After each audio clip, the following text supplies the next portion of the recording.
a bit of a book haul and just a chatty chat. So, hello. I'm just out the shower. I feel kind of crappy today. I've got hay fever, but I am here making videos. I have to admit it's been a really weird month for books because I've been offered a lot of books that I've turned down. I haven't seen many great books secondhand, so we'll see what comes out of this little haul, shall we? It's a little haul. It's a tiny little haul, but there it is. So the one on the top, I was sent by the publisher. It's the sequel to the City of Lost Fortunes, and it's called Gather the Fortunes.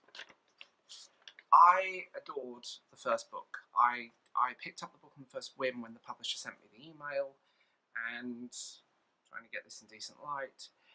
And it's a really, really good, quite dark urban fantasy, but it's rooted in Louisiana in the South, and it's just a gorgeous book. And when I saw there is a sequel, I was like, give me. So I'm looking forward to that, to be honest.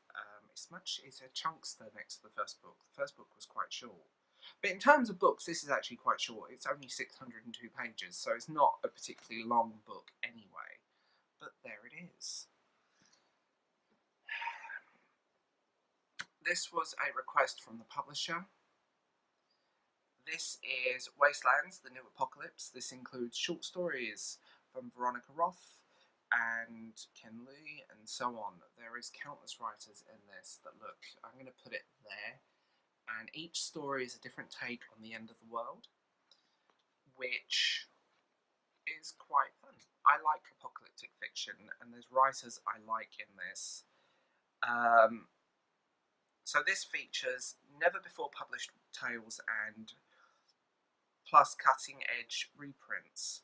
So there's been a couple of these. So you've got Wastelands, Stories of the Apocalypse, and Wastelands 2, More Stories of the Apocalypse.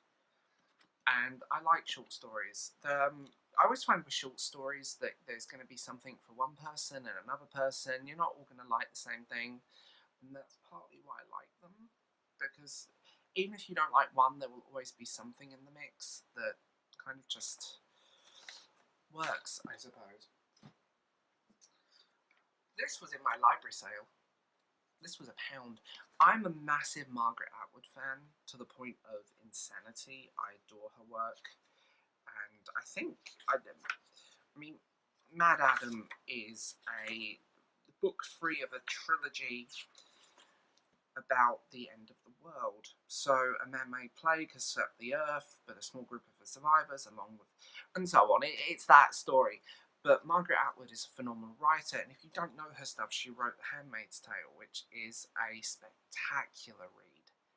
You know, there's no way around it. I mean, it's a modern classic, and most of her work, I would say, is spectacular. I've never read a Margaret Atwood novel I haven't at least liked.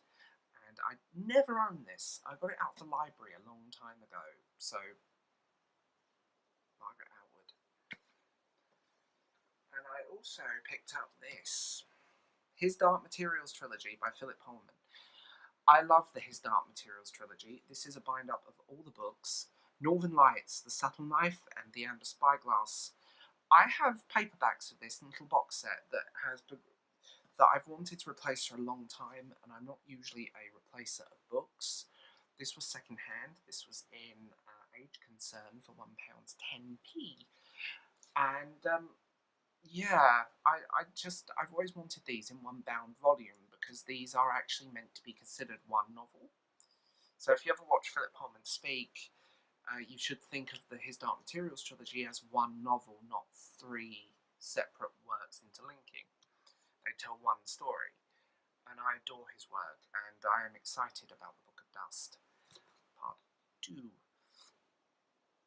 So, yeah, that is my little book haul. Tell me what you think in below, and please leave a comment and like and subscribe as always. And if you're interested in purchasing any of these books, links are down below in the doobly-doo, and if you want to follow me on Instagram or Twitter, you are more than welcome to join the Bald Book Geek fun. Anyway, I will talk to you later. Bye.